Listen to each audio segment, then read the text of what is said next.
My name is John Firth. I'm here with Barbara Fonte. Unfortunately, she has such a long email address. You didn't see her last name. And actually, she can probably change that to B. Fonte. But we've put our email addresses up here because we'd like to make sure that if anybody wants to get in touch with us, they can. This is the first edition of my winter-spring series. We usually do 5 or 6 broadcasts and 5 or 6 rebroadcasts. And I'm very happy, as you heard, to have Barbara Fonte here with me. She is a coach like myself, but focuses on sales and mental health, or mental intelligence, positive intelligence. And she's a certified trainer in positive intelligence. And I'm going to let her explain what that is in a second. We are both hyperachievers, according to positive intelligence. And it's a program designed by Shirzad Chamine at Stanford School of Business. And you'll hear what that is for a second. In my case, it means not necessarily that I'm wildly successful. In fact, it often doesn't mean that, but it does mean that I have something going on inside of me that actually forces me, makes me want to achieve and to be successful. And that if I'm not, my world starts to collapse. So hyperachiever does not mean that you're wildly successful. In fact, it's a saboteur. It means that you may get in the way of the success that you so desire. And that's why we call it the Achilles heel. Now, there's a specific reason or a specific definition of what that Achilles heel is. We will tell you in a couple of minutes, and maybe you'll figure it out as we're talking. Now, I will turn it over to Barbara so she can quickly introduce herself and tell us a little bit about positive intelligence and what exactly these saboteurs are that I just referred to. Yeah, thank you, John. And thanks, everybody, for bearing with us for the first couple minutes of this. You know, this is our new normal world that sometimes we plan everything perfectly and we check things out ahead of time and we get curveballs thrown at us.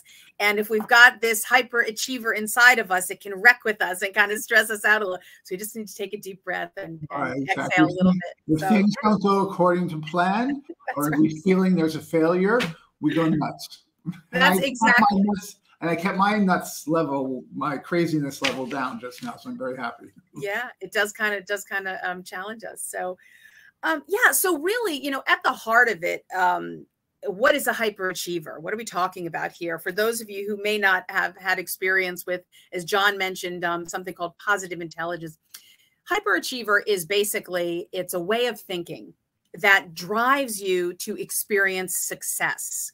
Not necessarily a successful life, but periods of success. And it really kind of gets you there. It may be the thinking that got you some success in your life, but it can be the very thing that is holding you back from a greater level. And it can be wrecking with your well-being because that constant drive and need to succeed and achieve can really create a lot of negative energy like stress and anxiety and worry and so forth. So we call it a saboteur because it can sabotage not only our well-being, but get in the way of us reaching the next level of it. And by the way, what we're talking about today and the framework is really documented. It comes from research of over 500,000 CEOs, world-class athletes, Ivy League grad students, tech teams, sales teams, people like you and me from 50 countries around the world. And researchers took a look at what makes people have a successful life, what makes people reach their potential, who's reaching their potential and why, and what are the rest of us doing. And at the heart of it, they found in the research that about 20% of people reach their full potential. So the question is, what can we learn from that? What are these folks doing or not doing? And what can we be doing or not doing? And all of this was summarized in the book called Positive Intelligence by Shirzad Chamine. So I just want to, you know, do that shout out. And John, I know you use positive intelligence in your coaching, as I do as well, to help people reach whatever their goals and desires are, but doing so with more positive energy, more ease and flow, yeah. Right? Exactly. Now, the reason why positive is so important, and you know, in some level, it's been in our culture for really since, I don't know, at least in the United States since day one, is we recognize the power of positive intelligence, positive thinking, because it's what brings us to the frontal cortex, where our creativity, our logic, advancements in our thinking occur, and it takes us from going back to the amygdala, which is our survival function. Which is really the only two responses. It's fight or flight. So we now have proven through studies and so forth that the brain is wired in such a way that there are pathways that go in either direction. Negative takes you to the fight or flight. Positive takes you to the logic, the reasoning, the ability to make stuff happen that is positive. And that's very important in today's modern world, where so much is about our psychological mental states. In fact, the pharmaceutical industry spends, I believe, 97% of their R&D dollars now on psychopharmaceutical.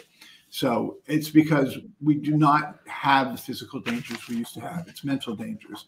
Now, in terms of the saboteurs, my saboteur is hyperachiever, but I also have two others. So there are 9 saboteurs.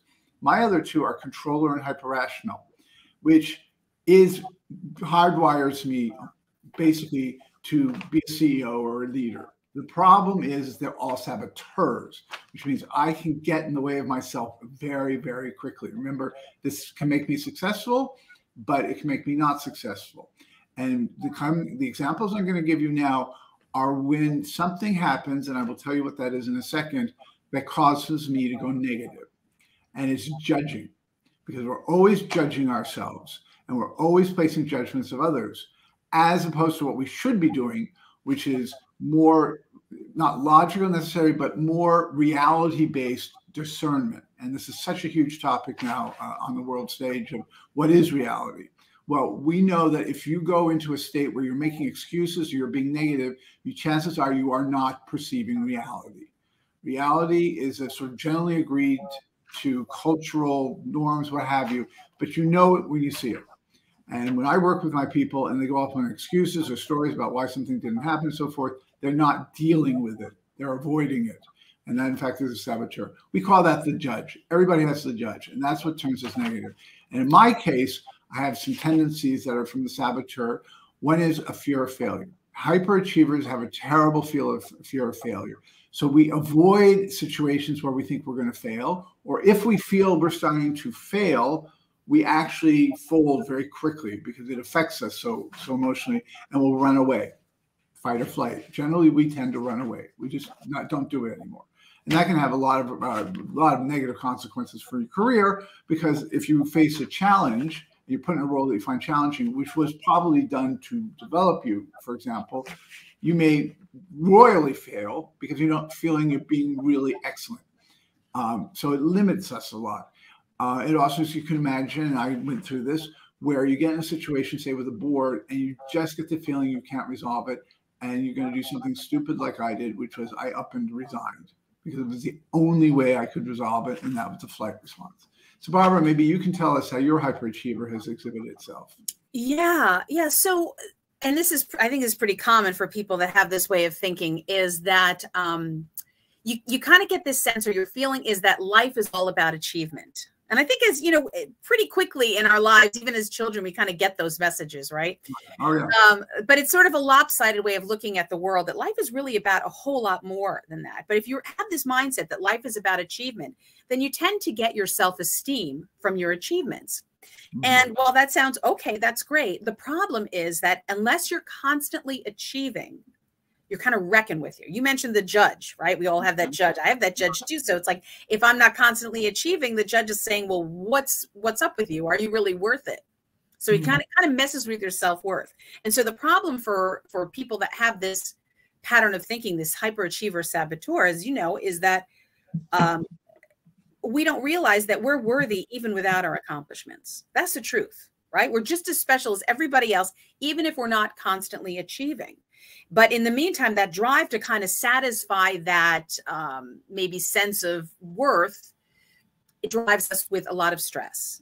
And and so one of the things I've discovered in doing the work and kind of quieting that down is that you can get to your goals. You can actually exceed your goals in one of two ways: through that negative energy or through positive energy, right? We call our part of our brain, we call our sage brain.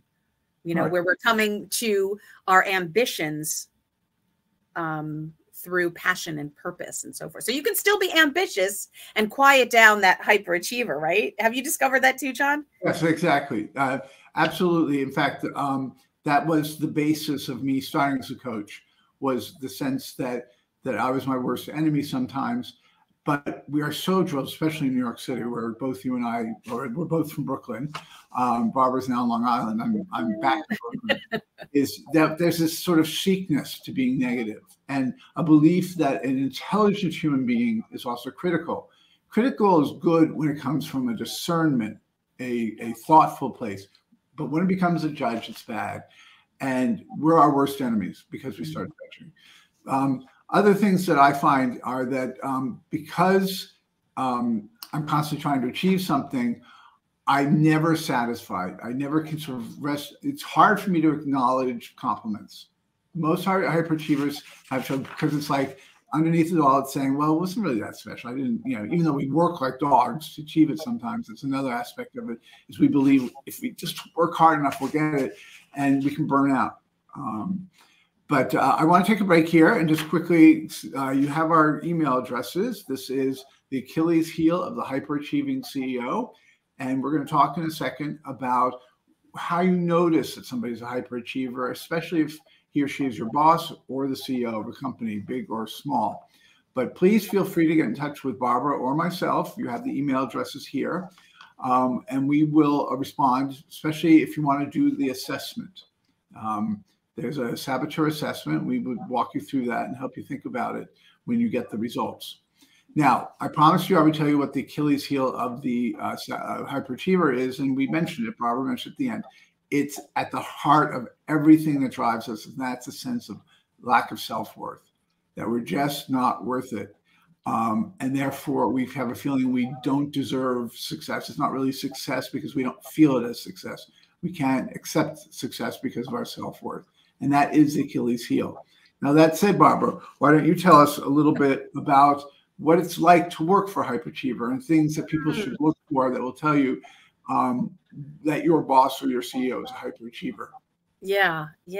Thanks. Yeah, I've been on both ends of that spectrum, right? I've been hijacked by a hyperachiever within my own self, and that's affected myself and those around me. And I also were, and I would say I think I'm very fortunate. And I hate to even use negative as a word because I just tend to look at the positive things. But I did work for someone that had a very strong hyperachiever saboteur. And he had a lot of accolades. He had achieved a lot within the organization that I worked, and he was thought very highly of by the board. But at the same time, being on his team was awful.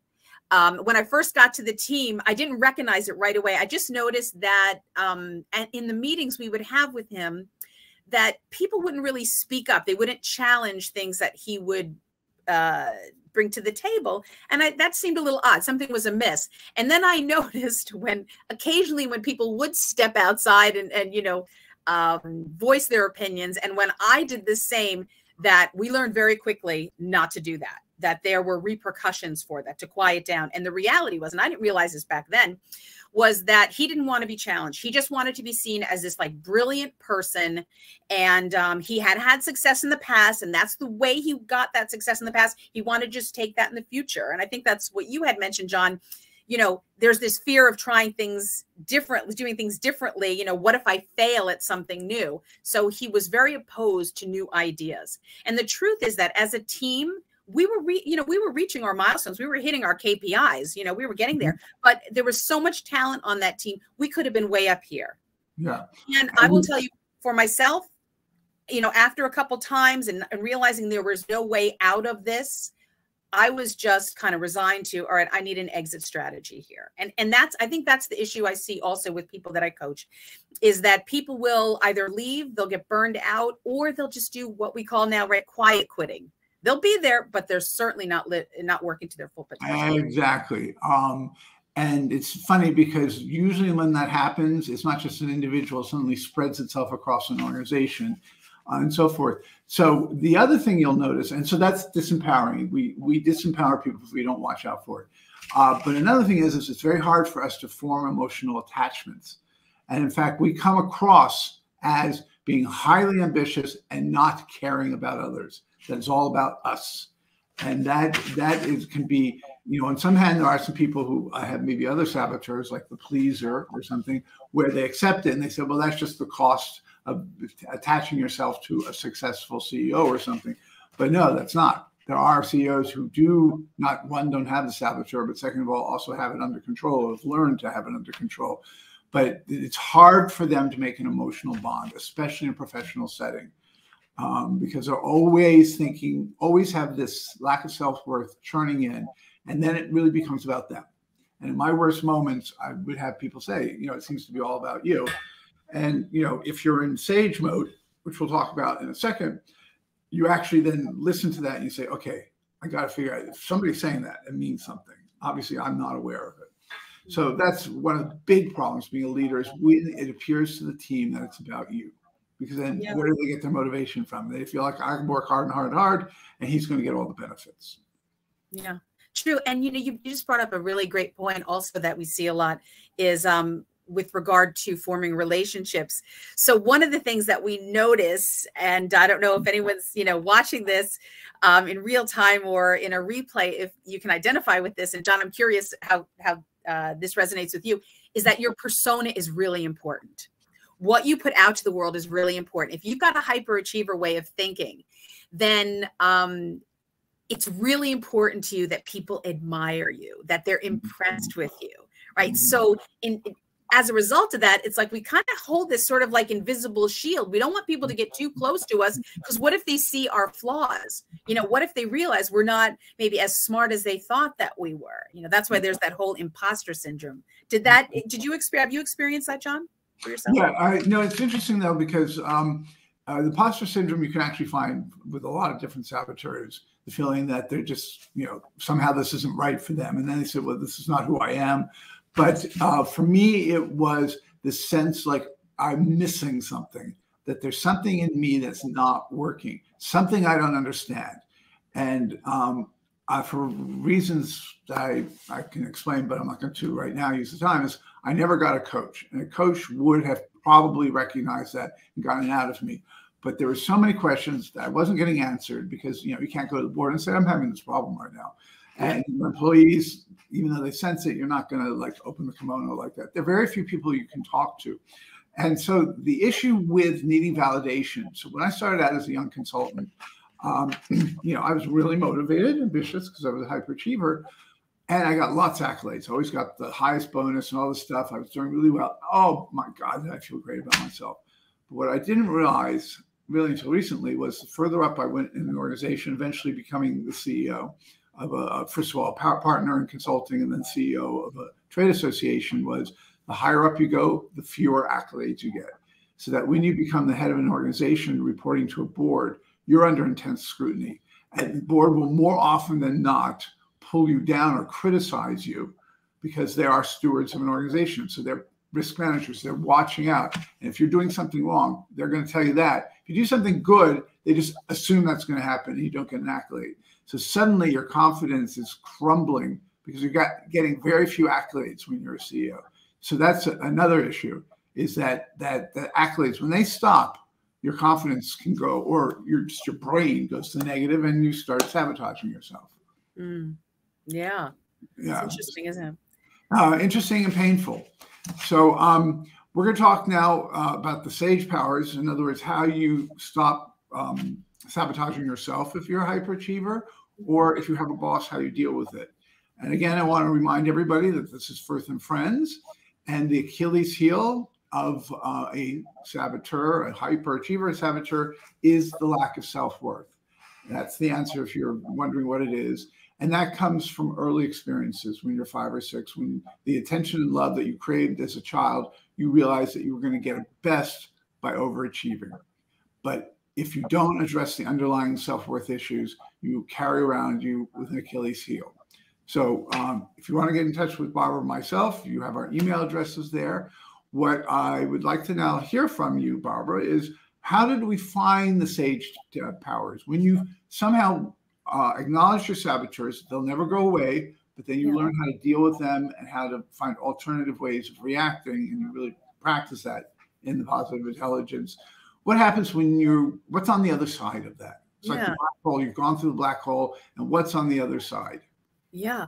So it's a really great question. And, in the first part of your question, you mentioned, how do you know this? So the first thing is about self-awareness, because one of the things that can be difficult for people with a hyperachiever way of thinking is really becoming aware of your emotions and your emotional needs. You know, we don't tend to sit in that. We want to move on because we've got things to achieve, right? So being aware of what's driving you, I think, is like the first step.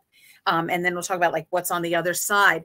And so a question I think that can be helpful is, why are you doing the things you're doing? If you're working 10 hours a day, 12 hours a day, why is that? You know, ask yourself that. Take some time to reflect on that. I'm always amazed at, you know, as a society, how little time we take in self-reflection. We're so busy loading up our calendars and our to-dos and catching up on the weekends. But it's a great question to ask yourself on a Sunday morning when you go for a walk or have a cup of coffee, or your house of worship that you go to, or the gym. You know, why are you spending that time? Are you coming from a place of passion? Are you doing something that you're excited about, that's feeding your ambition to change the world or affect more people, or nurture your team, you know, getting excited about other people reaching their goals? Like, what's really driving you? The ambition, or is it that need to prove something? Right, that fear. Or are you running away from fear, right? I mean, fear of failure, which is there is no such thing of failure, but there's that fear, right? So that's the first thing to do, because getting in touch with that is really, really important. And then the second thing to do is, when you're stressed out because you're worried, maybe you're tossing and turning at night, or you've got a big presentation, you've got to do a presentation for your board of directors, or for a potential client or business partner, customer, whatever. And you're in that stress mode. And this is really hard for hyperachievers, but ask yourself, right at this moment, what is the most compassionate thing that I can say to myself? Ask it and answer it. It's going to be tough. It's going to be a challenge. We're not used to doing that, but it's very, very important, because that's going to quiet that judge that you mentioned, John, right? Which is so strong. So we have to do that, because when we do that, and I know we don't have time to go into the neuroscience of it, but if anybody's interested in what's going on mechanically, you know, please reach out to John or me. The truth is that when you quiet that down, you open up the other parts of your brain that are going to help you show up in the world better. You're going to see that iceberg way ahead. You're going to find solutions that you never knew were there. You're going to come to the world from a place of exploration and curiosity and innovation, which we know is super important for everybody these days. So all of these different powers that we have in our brain, we call it our sage brain, right? They open up. That's where you can tap into your genius. But when you're in that stress mode, you can't get there from here. You think you can, but you cannot. So ask yourself, become self-aware, what's really driving you, and quiet that down a little bit. Challenge it. Challenge the things you're telling yourself. So does that make sense? Yeah, that makes total sense in my case. And again, I should see if we have any questions or comments.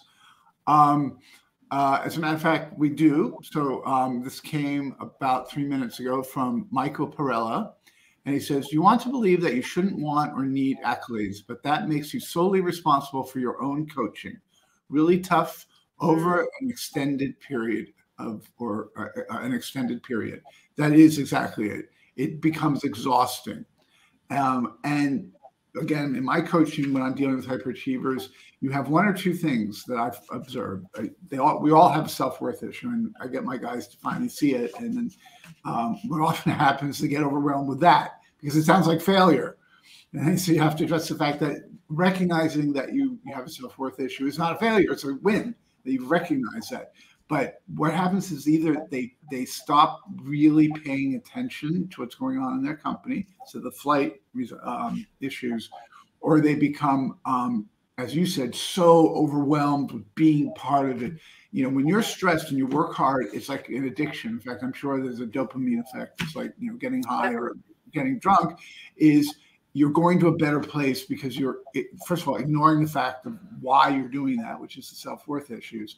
But more importantly, you're sending out adrenaline and so forth to your brain that's saying, okay, you know what? I've got this under control now. And I think I do that a lot because my controller saboteur, which is as bad as the hyperachiever, it like calms me down. We can then go to bed and say, okay, I've nailed every single thing that can go wrong. I've dotted all the things. And that's exhausting over time. Really, that's burnout. So that's what I call empathy. When you can empathize with yourself, but also empathize with the others. That's the beginning of being able also to make the emotional connection. And it's not sympathy. It's knowing what the other person is feeling. It's an incredible power, and it opens the other powers. So why don't you tell us about the other 4 sage powers? Yeah. Possible when you can empathize with yourself and understand where people are coming from and feel where they're coming from. Yeah. So there's a number of different things that we can tap into instead. And you just mentioned the first one, empathy. Sometimes it's hard for hyperachievers to have empathy for others because we set the bar so high for ourselves. We take on a lot of stress. If we see people that, you know, I don't know, we perceive that they're complaining because, you know, they're taking on something that's not like 1/10 of what we're taking on. We sort of like, you know, what's your problem kind of a thing. So empathy for ourselves. They shouldn't be on my team. They shouldn't be on my team if you're not willing to. Right, exactly. I'm so glad you mentioned that, where, you know, we're missing opportunities there. So we can instead, you know, tap into things like curiosity and exploration. Let's find out why this person is thinking the way they're thinking. Let's meet them where they are and help develop them forward. You know, and that goes for the people that are on our team. And it goes for people that we want to work with, you know, potential clients and whoever. Meet them where they are and lean into things like exploration and curiosity. And then you can move into innovation, kind of looking for new solutions without judgment. This is really, really important. And John, I love that you mentioned blameless discernment. That is where instead of judging, we're just noticing.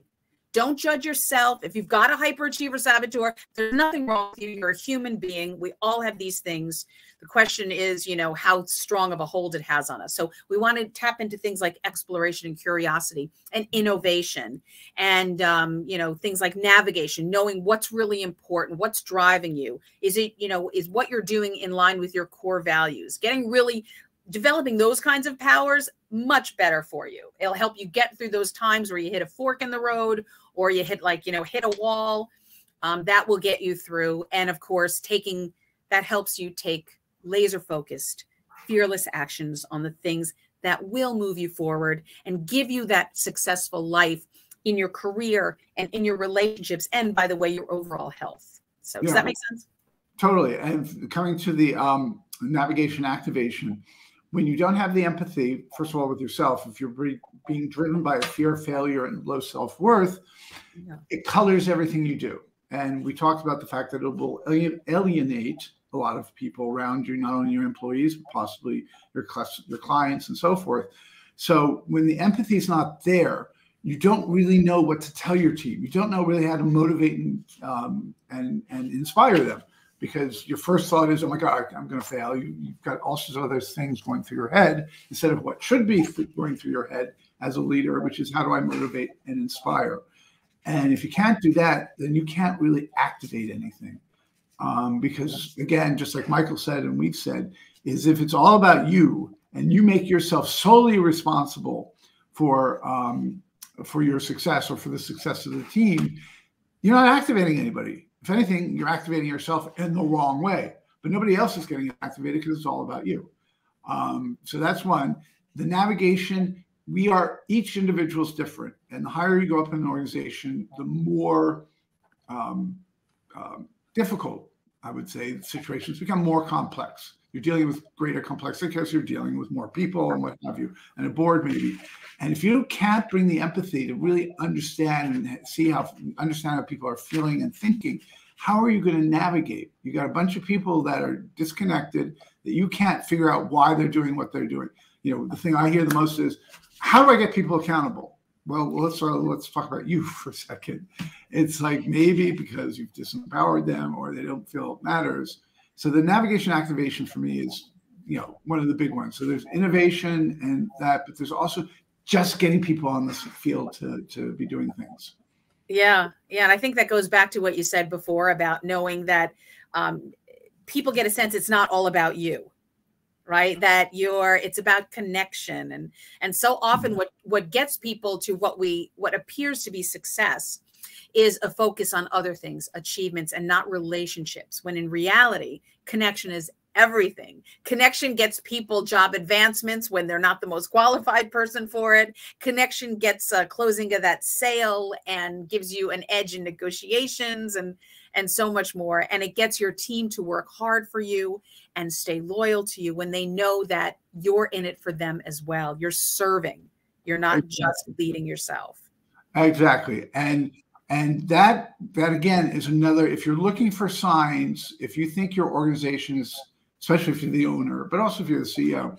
If you're seeing signs that you're frustrated because your organization somehow isn't working out, that's when, if you can say, I'm the cause of the matter, and what is it that I'm doing that's causing that, you'll be much better. But that requires you to have a good, strong sense of worth, because you have to feel like you have the power to be able to make the change.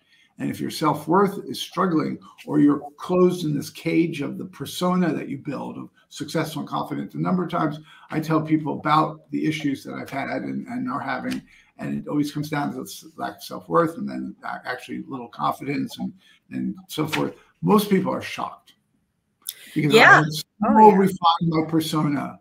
And that's what makes it hard to work for a boss who looks outwardly confident and so forth. But if you, especially the coach, if you try to criticize a hyperachiever too early in the relationship, they'll blow you apart. They'll take out the because you've just scratched their wonderful persona. Right. And I think that's it's a good thing to know if you work for or with someone that, this seems to be their pattern of thinking, is that they'll present as someone with a lot of self-confidence and maybe even comes off arrogant, but deep down there could be a lot of self-worth issues. And this is just a way of overcoming that. It's not a great way of overcoming it, because you never get rid of that if you just look for achievement. But knowing that's what's driving that person can help you have a little bit of empathy, and that can sort of take down an irritation level a little bit, which is great. Yeah, and there are people who work for hyperachievers who, on some level, recognize that they may not use these words, and instead of just sitting there passively and being, not part of it, if they're passionate about the mission of the organization, or just the organization for a variety of reasons, you do see occasional more trusted employees or the board pulling the CEO aside. And they know they have the trust of the CEO, and they'll tell them. And I've had to have people, it's then up to us as hyperachievers to listen to them and to take it seriously. And that's, if you could do that and not get defensive and not let your shield that you've built, your persona, have the bullets ricochet off of you by getting defensive, you're going to win a lot. You're going to hit over, you're going to go over to the right side, which is the sage power side. Yeah. So we're almost finished. Barbara, any passing thoughts?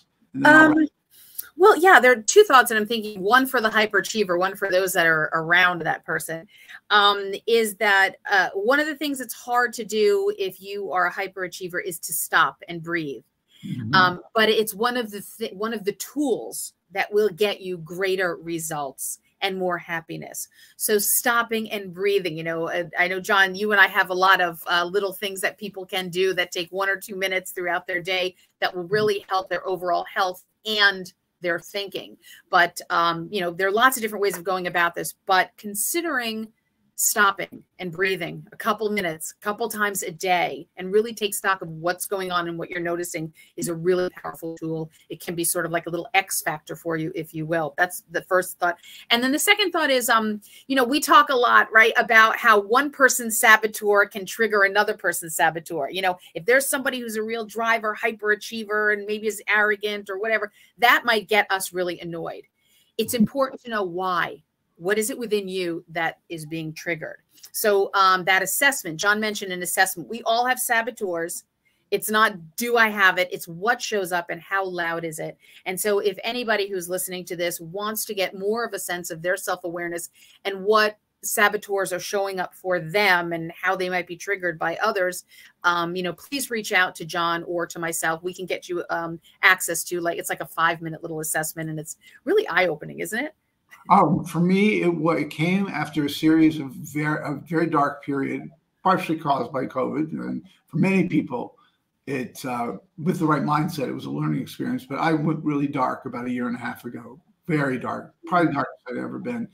And I started looking for help, and I found a coach who got me immediately, but used the wrong methodology. It was to blast apart my persona. And that just made my life even more miserable. So I would listen to him and go, oh my God, you're so right. And then he would drill down and try to blast apart and it stopped working. And that was the low point. That was in about November of 2021. And that's when I discovered positive intelligence. And that pulled me out of it. It plays a huge role in who I am today, which is a much better person than a year and a half ago. Much more self-aware, much more powerful, happier. So, there are moments in life where you need some help.